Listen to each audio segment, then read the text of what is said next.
Welcome to the 35th edition of the Bespoke show. We are very excited as we inch closer to the 50th show of TBS.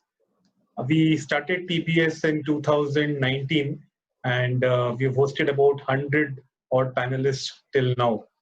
And I think we will be reaching 50 in another 2 months or so. I and ASHA co-host the Bespoke show, and we take up various contemporary topics which are of interest to industry, academia, and even offbeat topics that would be of interest to the general population.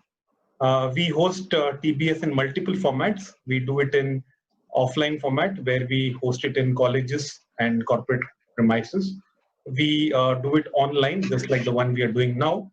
We host TBS in podcast, and we are about to launch TBS Junior for school children sometime later this month. So today's topic is more to do with life in general and happiness in life. So I'm sure all of you have watched the movie Three Idiots, where Virus says, if you have seen the movie, so Virus says that life is a race and we are racing against something or the other each day. I think we compete with our neighbors, we compete with our friends, we compete with relatives, and we also compete with people on Facebook, Instagram, LinkedIn, maybe whom we have never met, right? So, so the context about this is that are we racing with people outside, or are we trying to compete with ourselves? So that is one of the questions that I had in mind. And to discuss this topic, we have three people who would share diverse life experiences. We have Praveen, we have Raghavan, and we have Supreet. So maybe I would want you to give a brief introduction about yourself and then start off with what this title means to you. So Supreet, can we start with you? Thank you so much, Sid and Apu, putting this discussion together. For me, life is a gift. That's how I see it.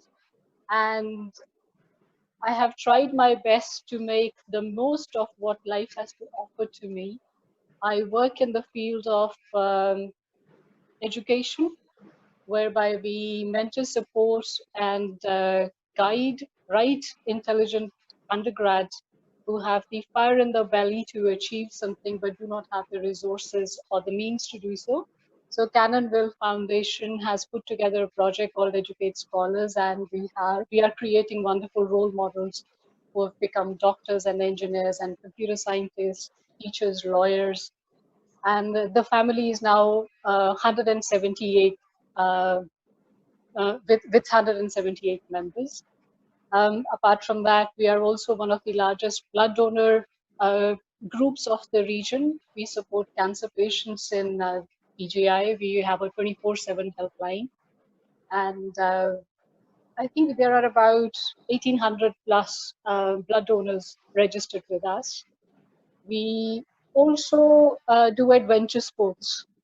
We have to have fun too. We can't just be doing the serious things in life. So CATS is the adventure group we have. It's the country's first community-based adventure group in which the community decides where they want to go and what is it that they wish to do while raising environmental concerns.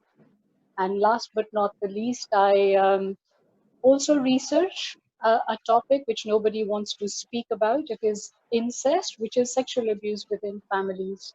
So we are talking about not just the outsiders, but we are looking at, fathers and mothers sexually abusing their own children. We are looking at brothers and sisters. We are looking at first cousins, immediate uncles and aunts.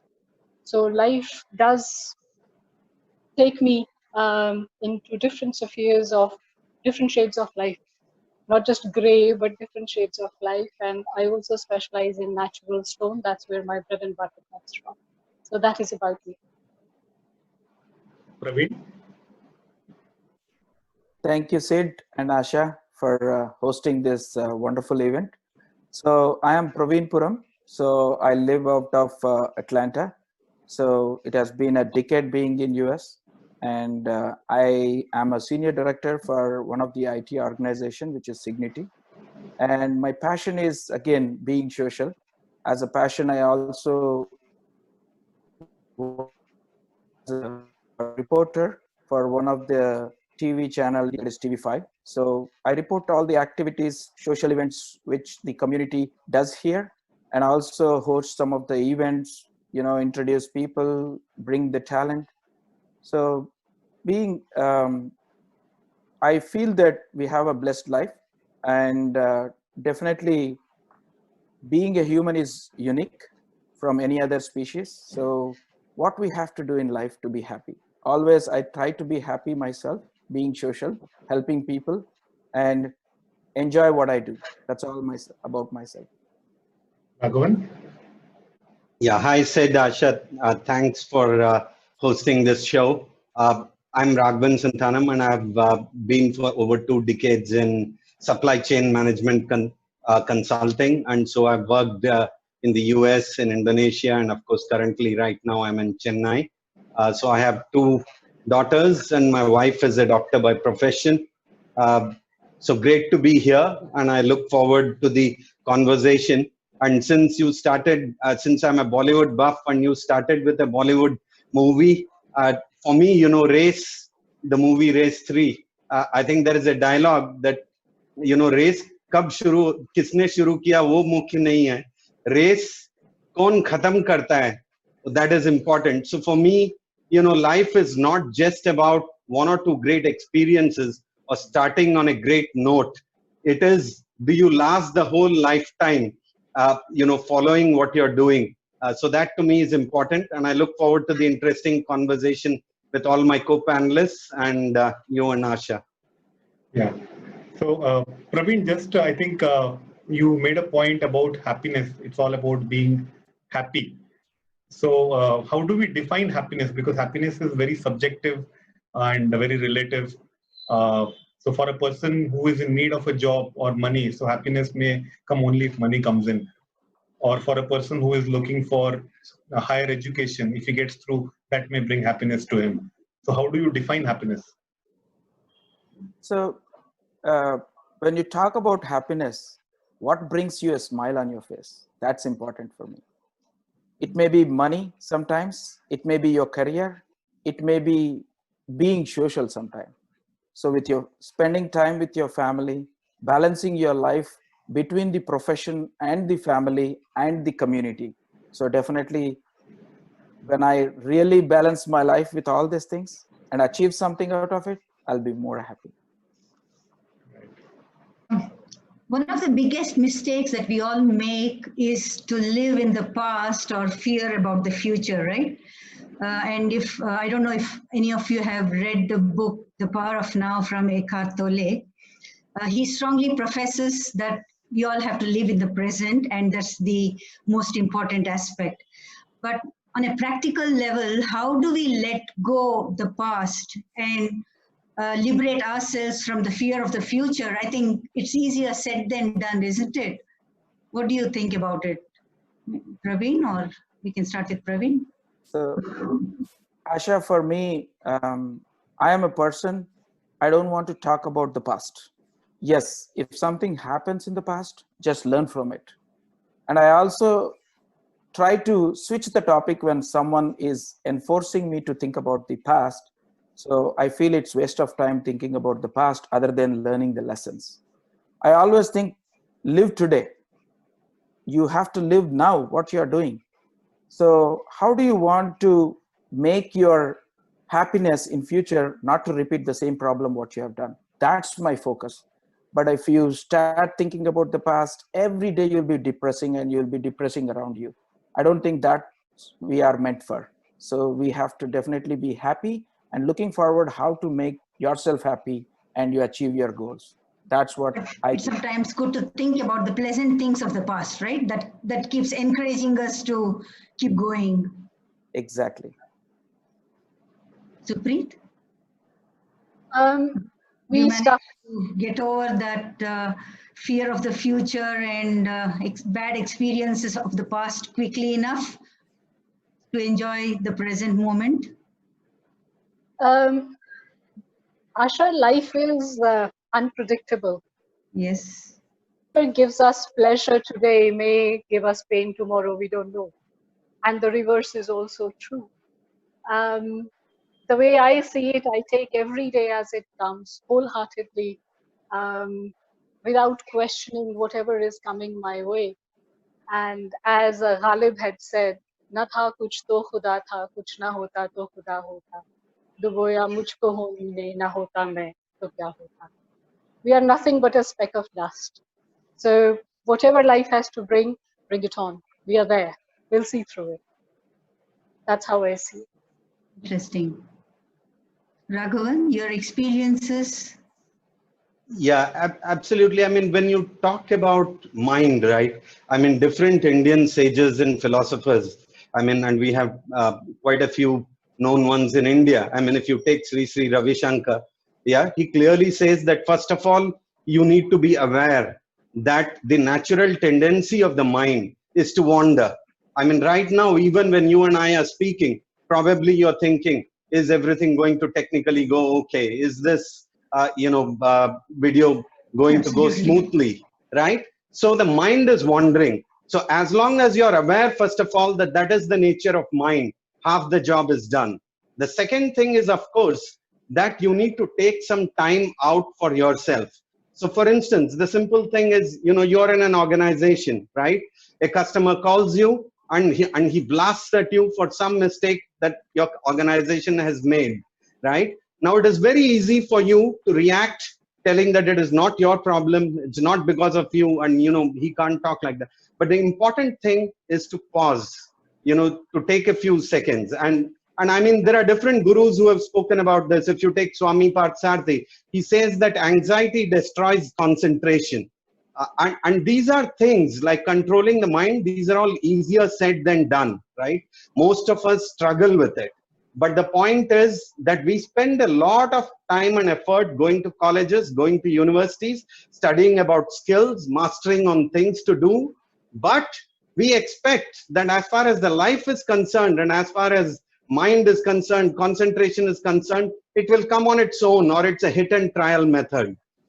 That is an absolute anomaly. You're willing to spend and so much of time perfecting everything. Like before coming here, we wanted to wear a suit. We wanted the background to be good, right? But when it comes to life, how do you deal with life?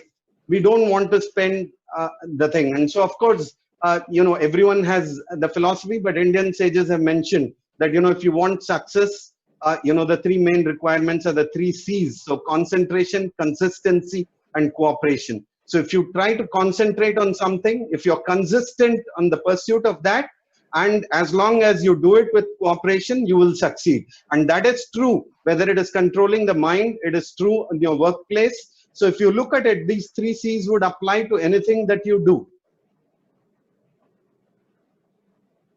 So many people say that the yoga experts and the meditation experts, they say if you can start your day with a 30-minute meditation where you actually chart out how you would like the day to be, you probably have defined it for yourself how you would want to live the day. So are any of you actually following the meditation every morning?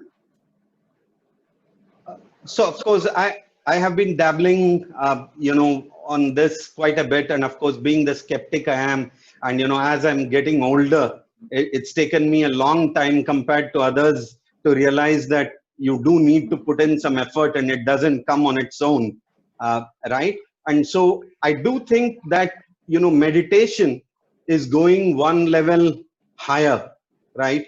To start with, first you need to realize that, when you're experiencing things, we always tend to blame the world, right? The weather is hot, it was not my fault, she said that to me. So always, anything in life, you always relate it to external things, right? So unfortunately, most of us, tend to focus it outward. So the thing is, for you to focus it inward takes a lot of time and effort. Meditation is going, one step farther. First is to realize that most of the problems that you are having in your life has got nothing to do with someone else. It is to do with you.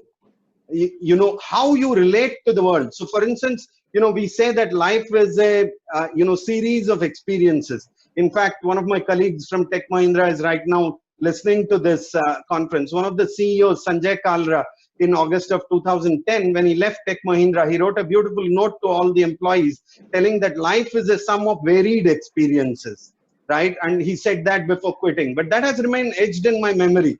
In Sanskrit, experiences are said as anubhav dhara.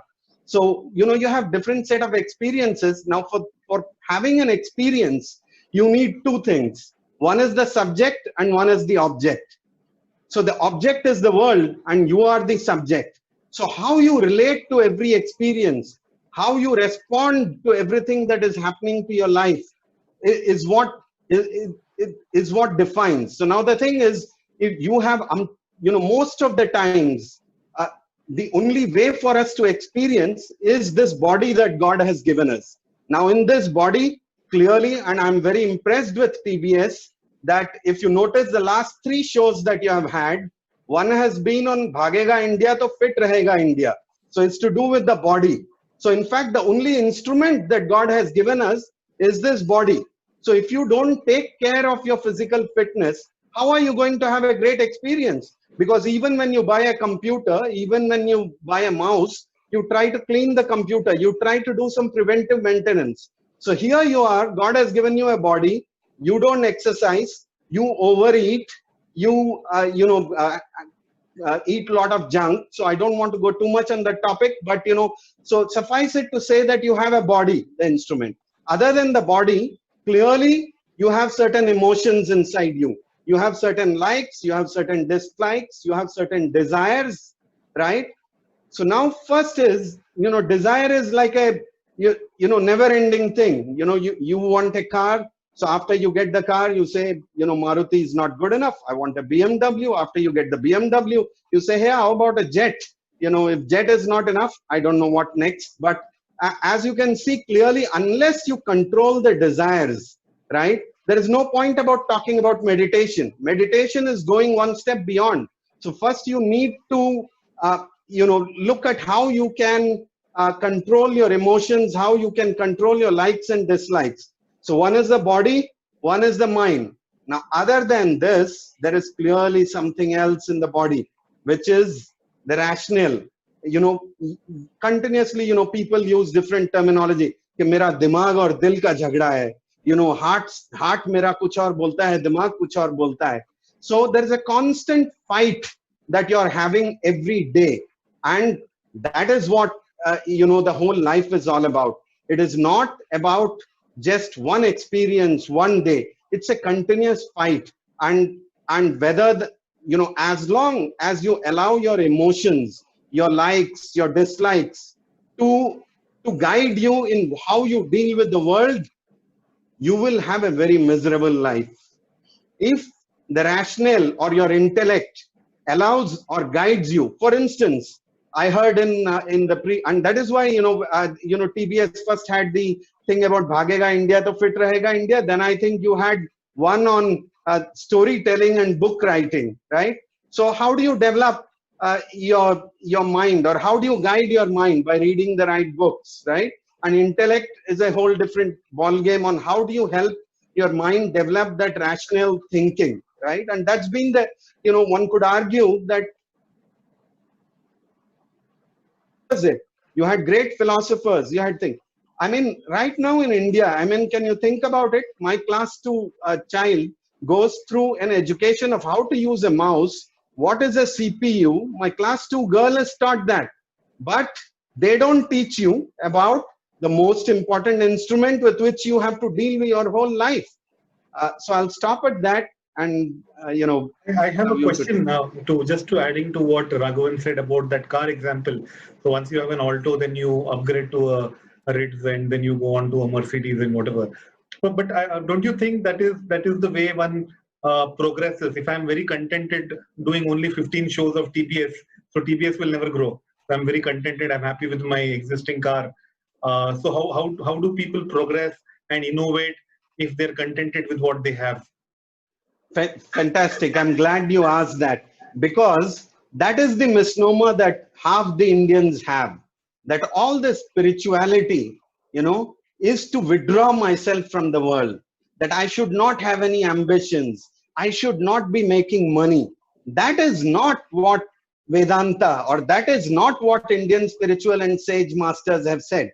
In fact, Ratan Tata, in one of his famous quotes, has said that, you know, only on an ECG, when a line is straight, is basically death.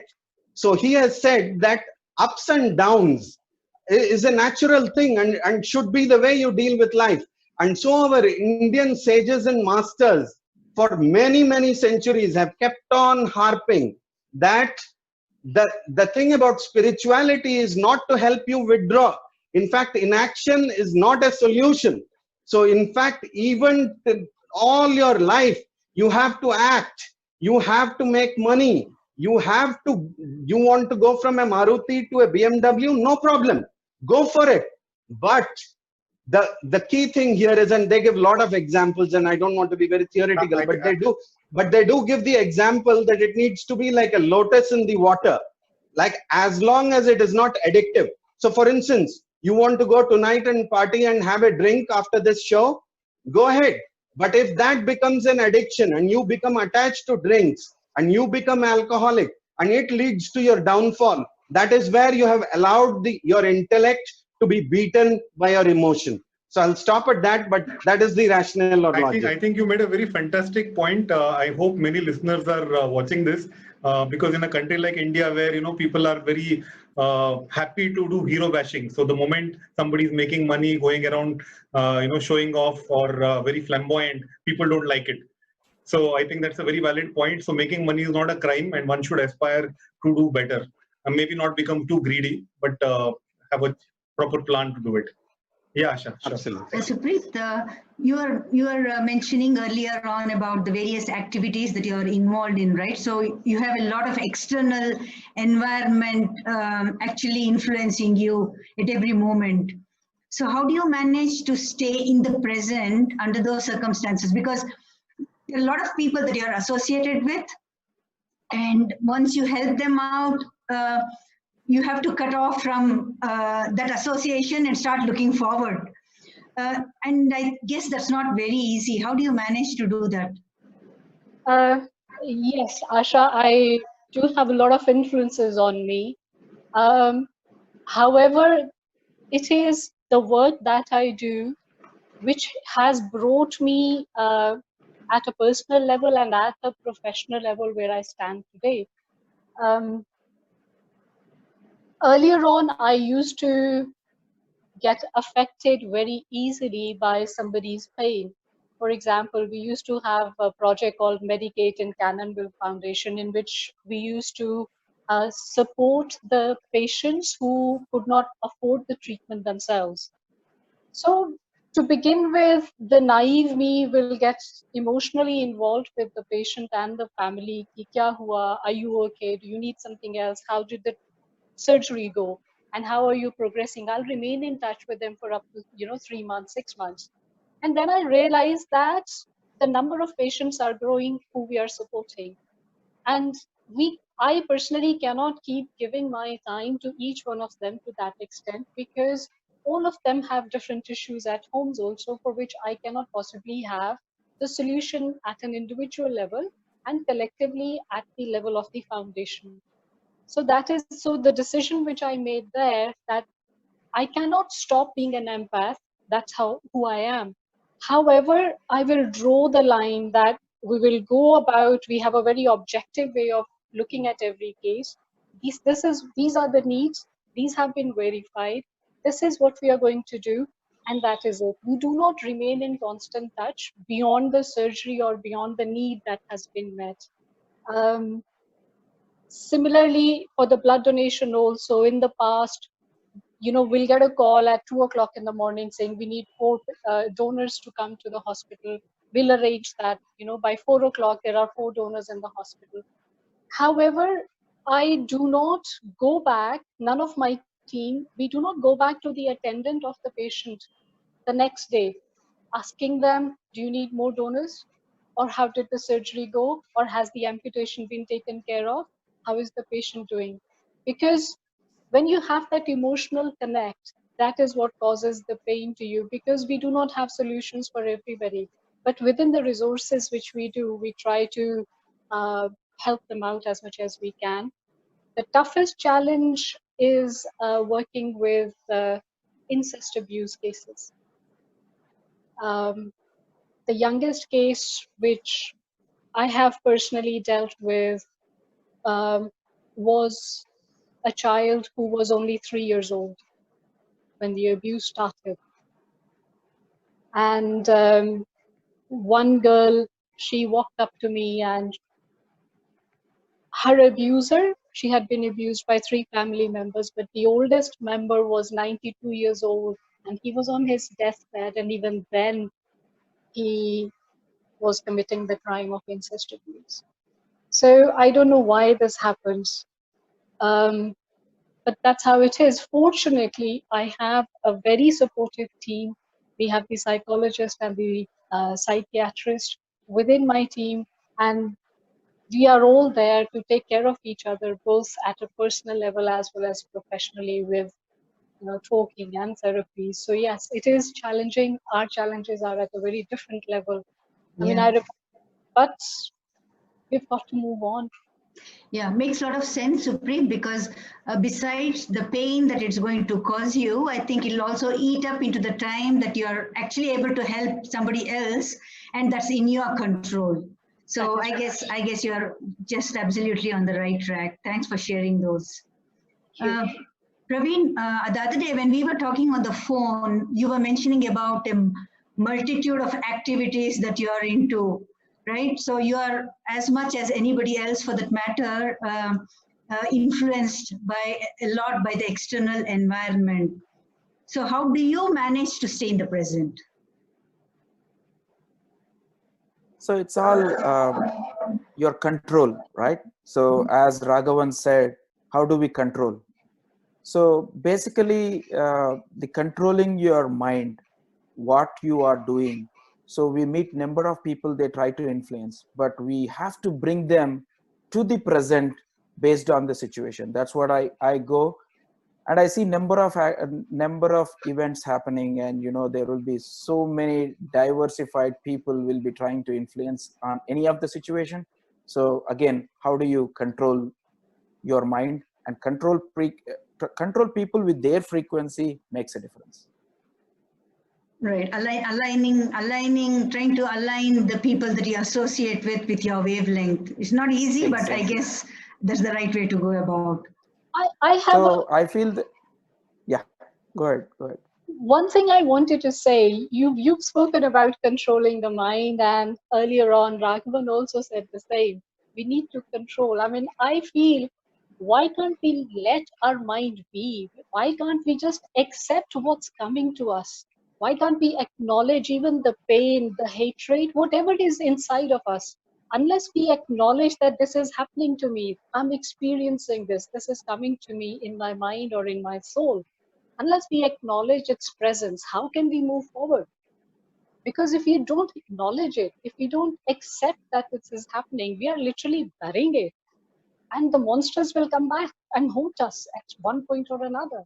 This is how I feel, like living in the moment now, accepting what I'm feeling right now, not just disregarding it.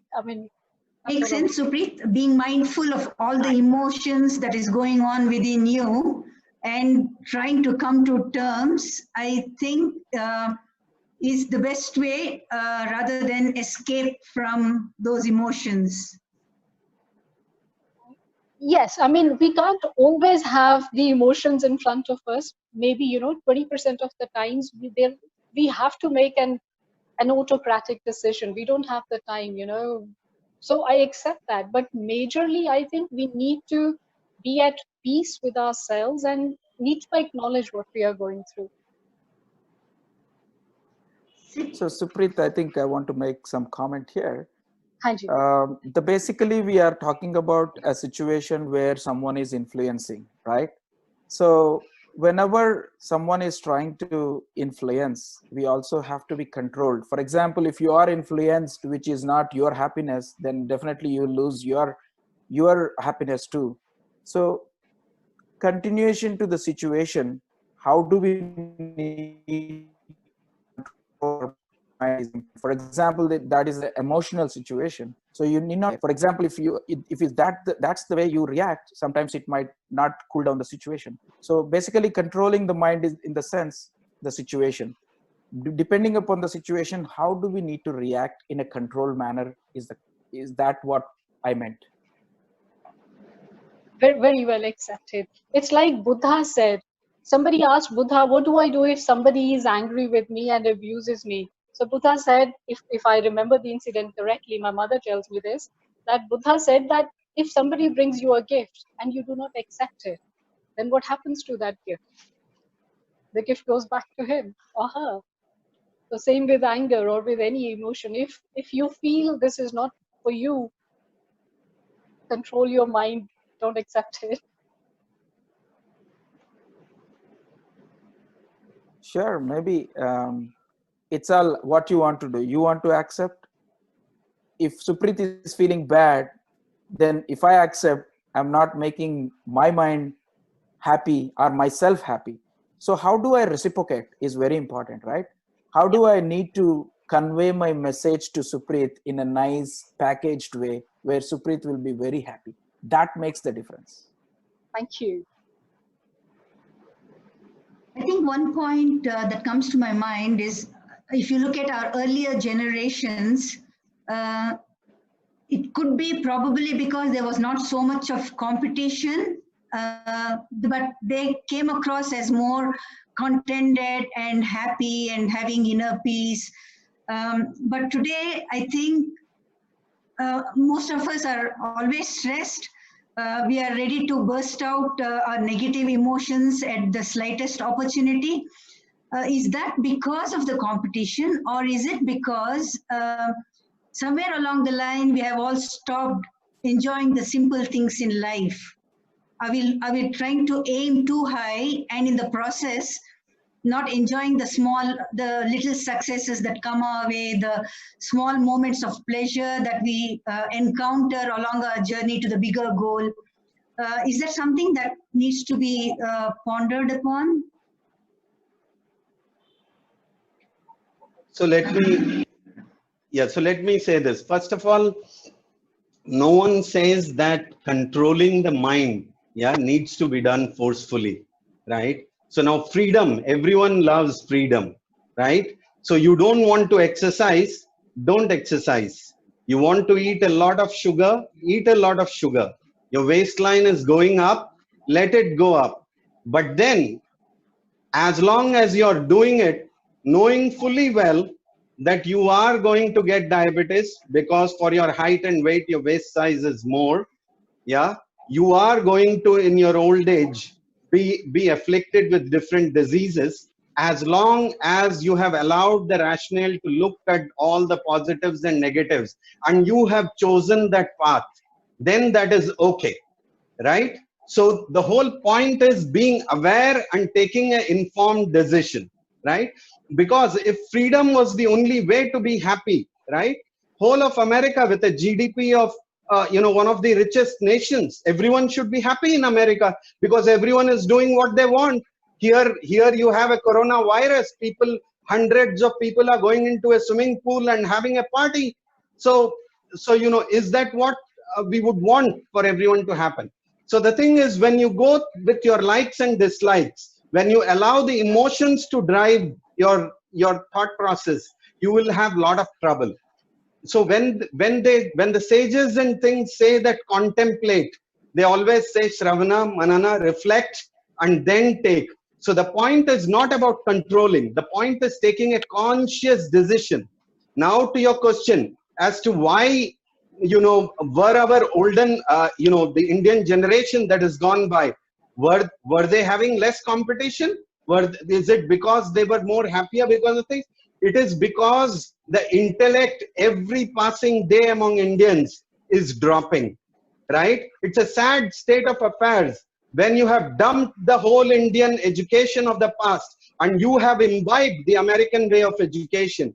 The American way of education has always been to beautify. All the scientists have worked on in creating the best cars and creating the best things, but still happiness has not come to mankind. Why?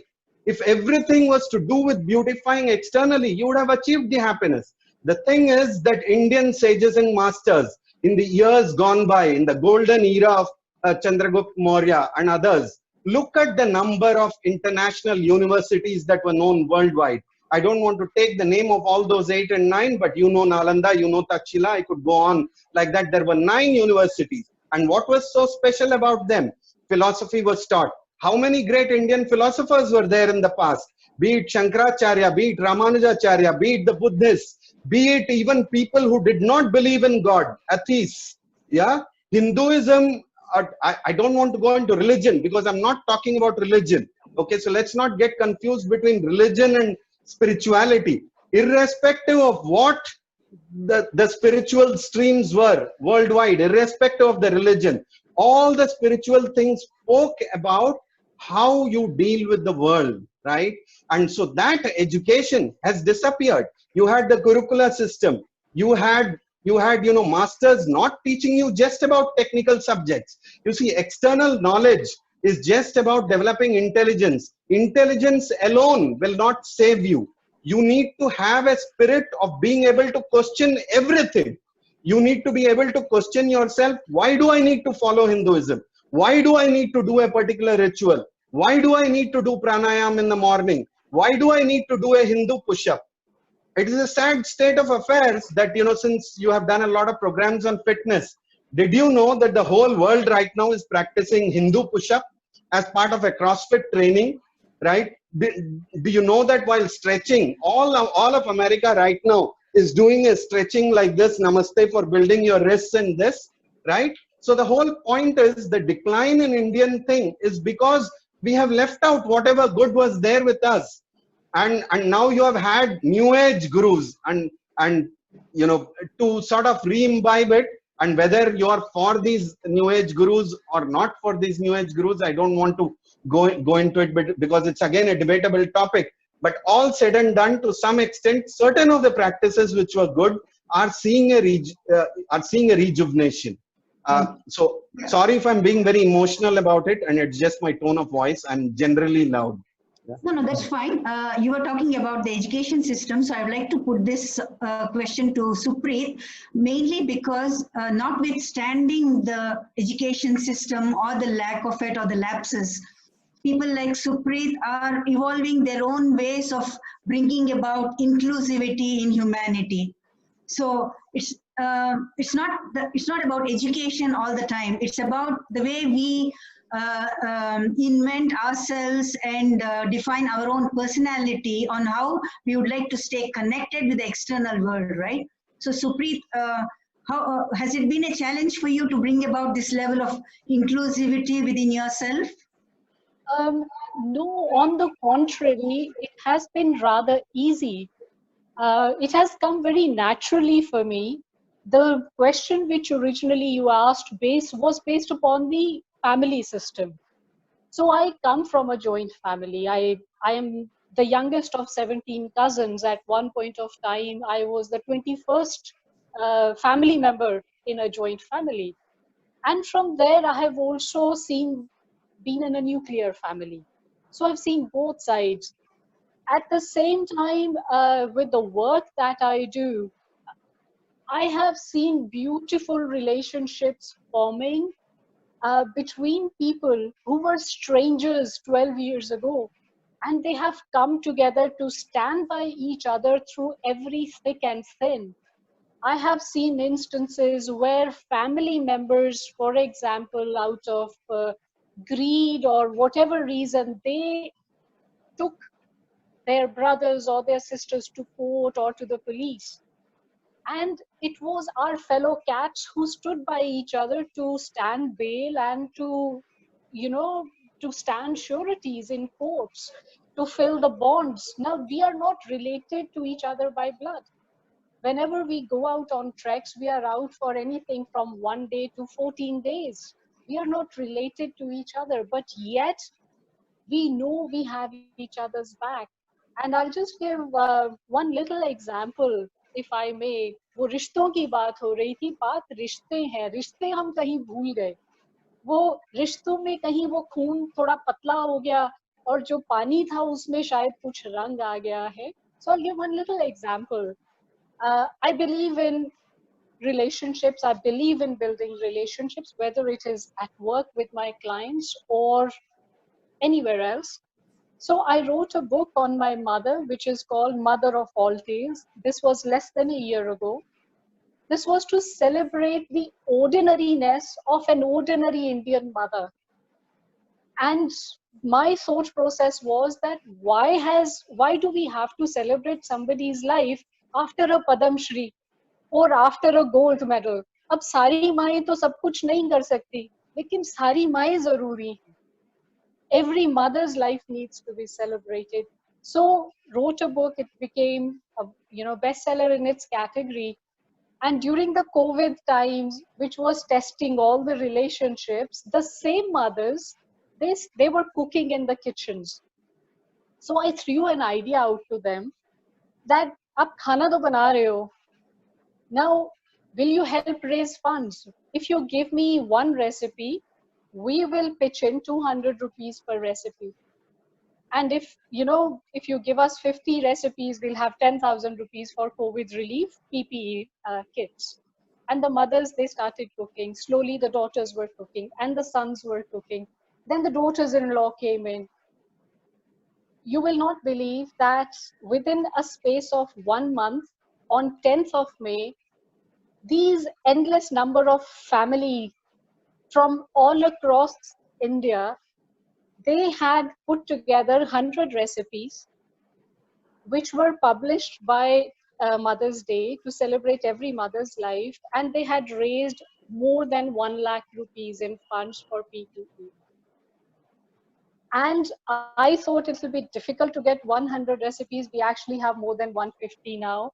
So the sons and the daughters and the husbands, they came in and they said, our wives or mothers are bringing in the recipes, we will put the money in. So रिश्ते कहीं नहीं गए, रिश्ते हैं, रिश्ते हमारी जिंदगी में आज भी कायम है. हमें बस आसपास देखना है. And they are beautiful and they do wonderful things. Even in times of social distancing, they are doing wonderful things. I can completely relate with what you say, Supreet, because I do believe relationships are really beautiful. I think people are beautiful. It's just that you need to connect with them and it can make wonders, actually. Absolutely. Talking of relationships, I would like to put this point to Praveen. Sadhguru always says that happiness lies within you. Like it's got nothing to do with your job, it's got nothing to do with money, it's got nothing to do with your relationships. But how is that possible? Because if somebody that's close to you, your friend or your family member, is unwell or is not doing well, let's say under this current situation, how can you stay indifferent to that and say, I'm happy and I enjoy life to its fullest? Is that possible at all? I think the situation, Asha, what the quote you have said about Sadhguru always says the happiness is in you. If you are finding happiness external, then that's the problem. Yes. If you find happiness in you, that means you are happy. And to your correlating to the situation, what you have said, if someone is not well, even though you are happy, the situation is not that. When you say, I am very happy and there is a death in the family, then you are breaking the relationship again. So it's all the frequency, as I said earlier. How do you react to the situation? When you are unhappy and you are talking to someone who is not in a good situation or there is a family emergency, definitely you cannot make them happy because you will be in your own world. How can you make others happy? When you are happy, definitely you can translate that vibes in a different way. How do you take that to the other person is very important. So again, relationship. Today, the relationship are truly use-based. right? If I need something from ASHA, I will call her. But if I take a step to and say to ASHA, how are you? She will feel very happy. But if I need something and say, hey, ASHA, how are you? And I'm coming to the point where I need some help. So definitely ASHA will back of her mind. She will make me happy, but internally she will think, hey, Praveen is coming for some help. That's why he's calling. So to avoid that, how do you keep in touch with people? How do you maintain your relationship is very important. So relationship is a very hard topic for me, and it's a favorite topic for me. I keep in relationship with many people, but it doesn't mean that when I need some help, I call them.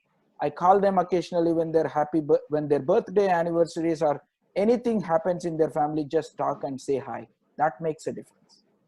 Thank you, Praveen. Actually, I think you answered my question articulately, because unless you are happy, you cannot make others happy. So I think that makes all the difference. Thank you. Sid? Yeah, I can relate the topic living life to its fullest to success, somewhere to success. At the same time, a person's chances of success depends on the pin code that he is either born or brought up in. So which means that a vast majority of people are struggling to live itself, forget living to its fullest. So what are your views about it? So does it mean that living life to fullest is only for the privileged few who can afford to do it? Is that what we mean? I don't think so. Earlier, I used to have the same concept because I come from a very, I would say, below average family.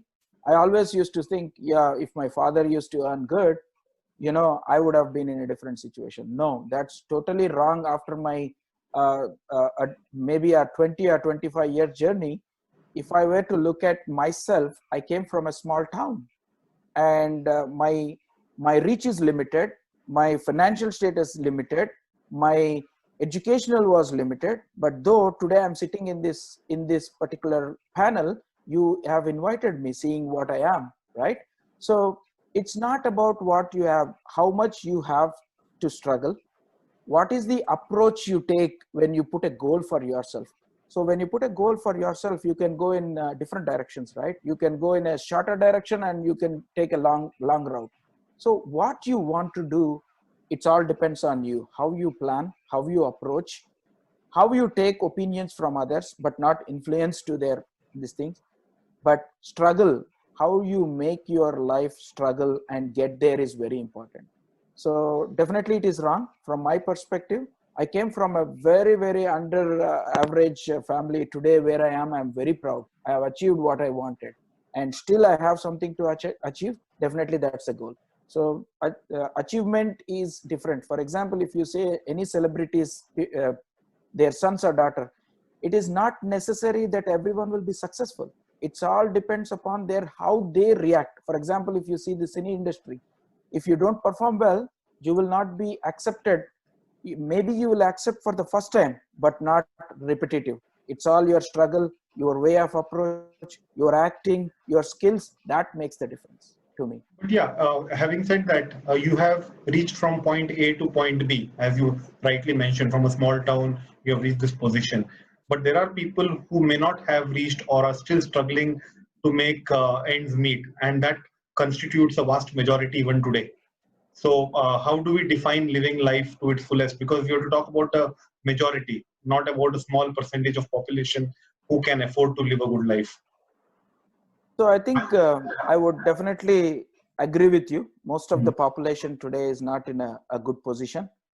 And being in this social media, being social, that's where I also started one of the small YouTube channel, Being Social, to uplift the kind of people. Today we have a lot of platforms. It's all how you communicate with them, and what you follow is very important. You may be a simple teacher, but how can you make different? So you need to definitely use the social platforms where many people are willing to help. Unlike earlier, the rich wants to become rich, but they do not want to help the poor. But now the platforms are different. You have outstanding platforms where you can showcase your skills, and how you navigate from there is very important. And there are many organizations where they can uplift their skills. today, if you see in this COVID situation, there are a lot of competitions. So whatever the skills you have, whichever the organization you choose or whichever the people you choose is important. That's what I would say. And in my life, because I have faced a lot of challenges, and anyone who comes to me, I have helped and I'll be helping and I'll help them to come up to the pace. Supreet, would you like to add something to this? Absolutely, I completely agree with Praveen because of the Educate Scholars project we have. You see, the circumstances can be different for anybody. Any of us could be in need of something, and that should not be a parameter to make any judgment. I mean, I'll give just two examples here.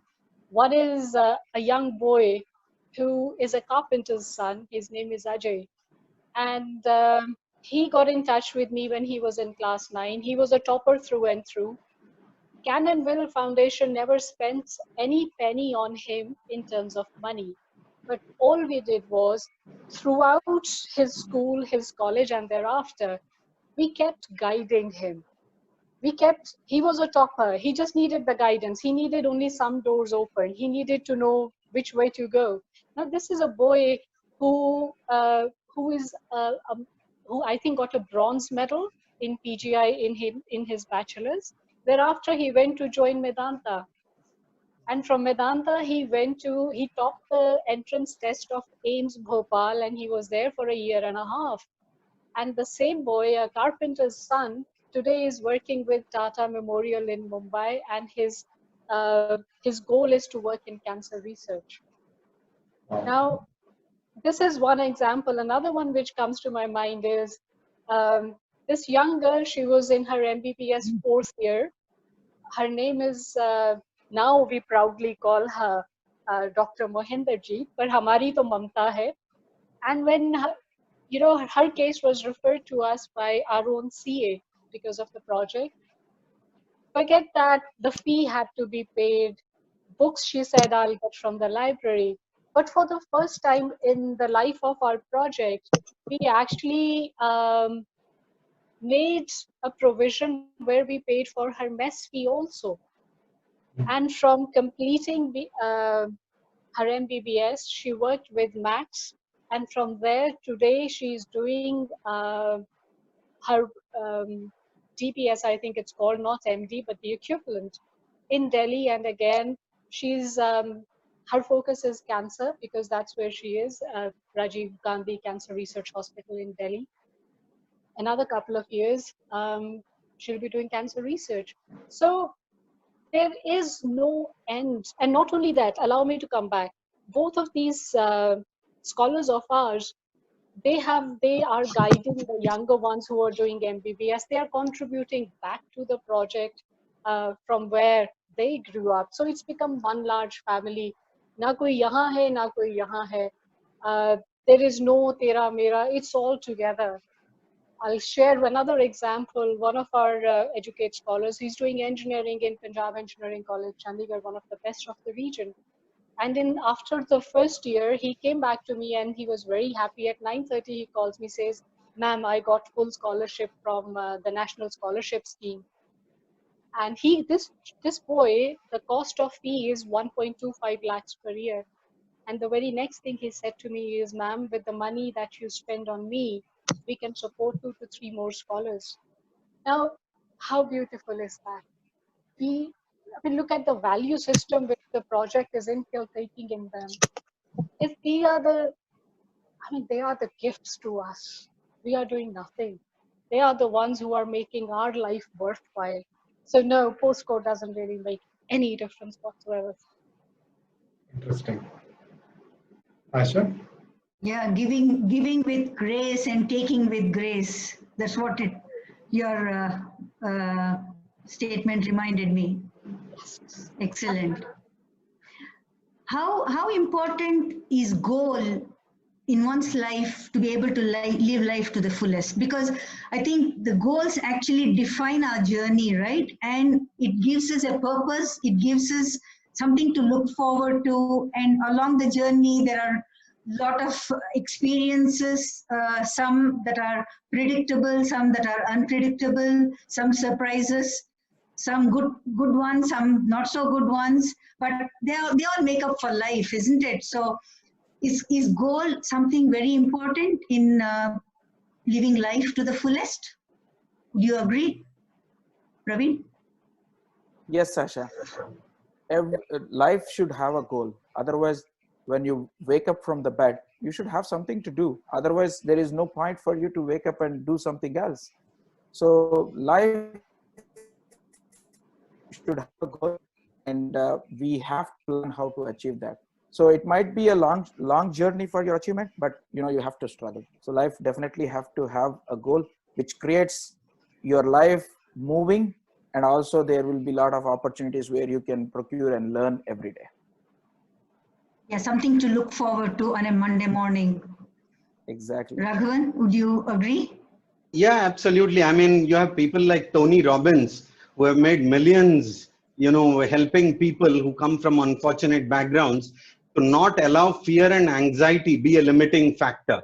I mean, so the only process for them. So to your previous question, yes, life is unfair. We all know that. I mean, that's a given reality. But if you operate from the fact that life has been unfair to me, so I am doomed, you will be doomed. So the way to come out of it is to not allow fear limit you.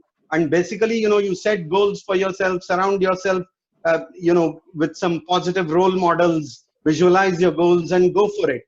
And that has been, and that is why even on the previous topic of relationships, if you see the whole, spirituality is all about looking at Vasudhaiva Kutumbakam. How do I not focus purely on the money, purely on thing, and look inwards and be more charity conscious or move? That is why if you want to progress on intellect and mind, you need to move from selfishness to selflessness.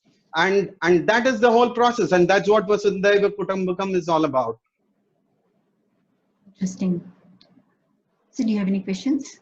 No, Yeah. I'm just waiting for some questions from the audience. Just Yeah. type in the chat box. Yeah, in the meantime, maybe I have one question that I have not gotten into. When we talk of life at its fullest, does it mean happiness or does it mean peace of mind? So I mean, let me put the reverse question. Can you have happiness in a disturbed mind? Can you have a happiness when you're agitated and you're in, you're shouting at someone, you have umpteen things? Can you be happy? I don't think so. No, sorry. What I was trying to ask is, you don't have to be ecstatic about something, right? You can still have peace of mind within you. If you have no negative emotions and you are at peace with yourself, that's still living life to the fullest. Happiness Absolutely. is probably a step beyond, and not everybody is probably blessed to be happy, but many can be blessed to be at peace by being contented with what you have, making the best of what you have. And as my favorite quote is, if life throws lemons at you, make lemonade. So you can still be at peace with yourself without having ecstatic about anything. Sure. Like mentioned about water on a lotus leaf. Absolutely. Be at peace. No, I think you absolutely nailed it. See, it's again how we define happiness, right? You could go for one skydiving, you could go for one round the world trip and think that you're happy. You're allowed to do that, but life is a series of experiences, like I mentioned. So it's about how do you remain happy? It doesn't matter what life throws at you. So the innate nature of all human beings is to be happy. I mean, no one does anything in life in no action because you feel unhappy. I mean, I doubt it. I mean, for instance, now that you're doing the TBS show, I'm sure it gives you some joy to hear varied opinions. You probably like listening to people have an intellectual debate. So no one does anything to do because they want to feel unhappy. We create the unhappiness within ourselves by not knowing how to handle or how to deal with the world. I'll leave it at that. Supreet, life at its fullest, peace or happiness? Peace, inner peace at that, something which you feel deep inside, because once you feel that peace inside, you kind of reach an equilibrium. And that is the equilibrium which I accept is not easy to reach, and one can be easily rattled by circumstances beyond our control, of course. However, I'm deeply moved by the simple couplets which were written by Kabir Sahab all those years ago, and beautifully sung by Dr. Madan Gopal Singh. But I'll just recite those few lines as to what happiness, that peace means for me. And that is, Sakhiya, Vaag har sabse nyara, jahan puran purush hamara, jahan nahi sukh dukh, सांच झूठ नाही, पाप ना पुन पसारा, नाही दिन रैन चांद नहीं सूरज, बिन ज्योति उजियारा, बाग हर सबसे न्यारा. Now that is a house outside of me, or is that the house within me? I hope one day I can find that house, I can make that house within my own being. I think that is peace for me. Awesome. Praveen, your I think take? for me, both. For example, I will say, I am happy. What about your family is not happy? That creates imbalance in my peace. So both are interrelated.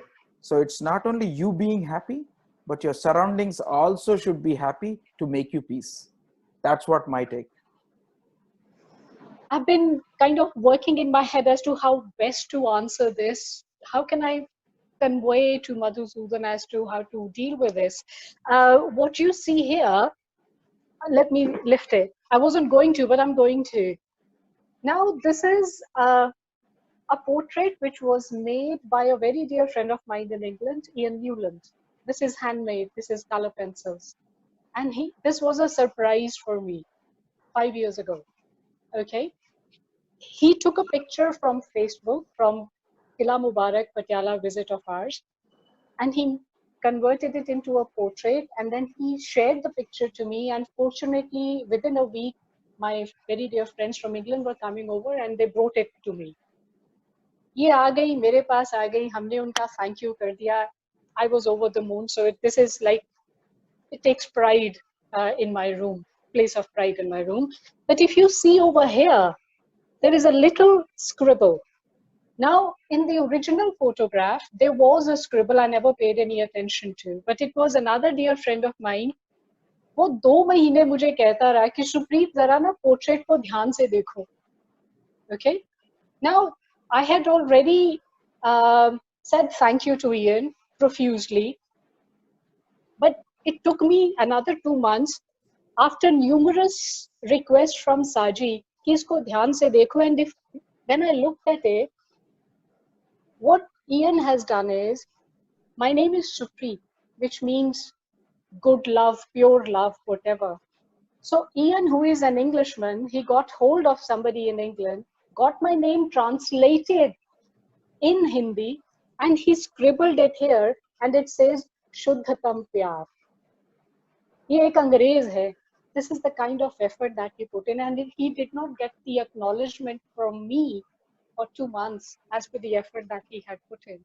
So Madhusudan, नेकी कर वाकई दरिया में डाल दो, कभी उम्मीद मत रखो कुछ वापस आएगा, वापस आ गया शुक्रिया, ना आया उसका भी शुक्रिया. That is all I'll say. And as far as living life to the fullest, I go back to the very first couplet which made me fall in love with poetry in class 9. It was from my English teacher, Mr. Sharma. तो उन्होंने एक शेर हमें सुनाया था जो आज तक हमने पल्ले बांध के रखा है कि खुद ही को कर बुलंद इतना कि हर तकदीर से पहले खुद खुदा बंदे से पूछे बता तेरी रजा क्या है.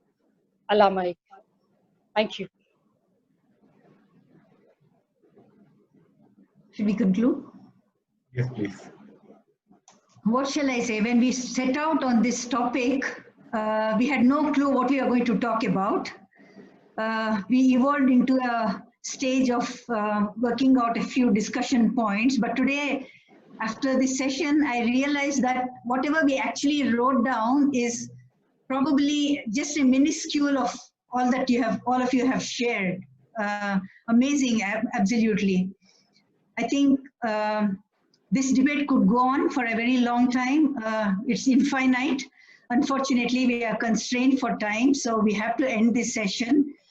But on a conclusive note, I think the only message that I can say is happiness or living life to its fullest is situational, it's relative.